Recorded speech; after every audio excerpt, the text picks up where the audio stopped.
ஹீரோவை கூப்பிட்டா ஒரு கேமரா, சார் கொஞ்சம் தள்ளி நில்லுங்க, ப்ரொடியூசரை தள்ளி நில்லுங்கன்ட்டு கேமரா ஹீரோ எடுக்கிறான், ஹீரோயினை எடுக்கிறான். அப்போ இங்கேயும் பவர் யாருக்கு? உங்களுக்கு தான். உங்களுக்கு தான் ப்ரமோஷன். நன்றி மறக்காதீர்கள்.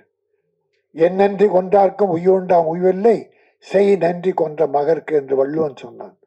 இன்னைக்கு நல்லா இருக்கலாம். ஒரு வாழை மரம், ஒரு தேக்கு மரம், ரெண்டுத்துக்கும் ஒரு வாதம் வந்தது.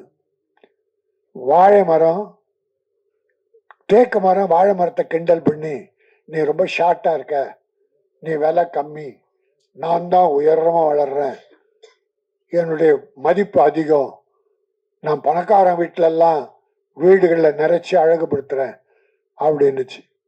வாழை மரம் சொல்லிச்சு, நீ வெட்டின பிறகுதான் நீ அழகு.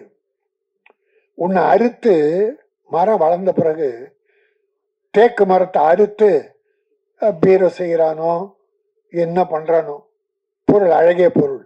ஆனா வாழை மரம் வாழுகிற காலத்திலேயே, வளருகிற காலத்திலேயே வாழை காயாக, வாழைப்பழமாக, வாழை இழையாக, தண்டாக, நாராக, அத்தனை பொருளையும் வாழுகிற காலத்திலேயே மக்களுக்கு கொடுப்பது அதுதான் சிறந்தது. அது மட்டுமல்ல, அது காலம் முடியும் போது 4 வாழை கன்றுகளை விட்டு விட்டு செல்லும். இந்த மக்களுக்காக 4 வாழை கன்றுகளை விட்டு விட்டு அது அழியும்.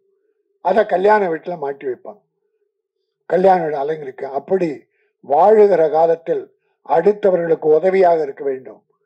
நீ வளர்ந்து பட்டு யாருக்கும் உபயோகமா இருந்து புரோஜனில் மனிதனே கிடையாது.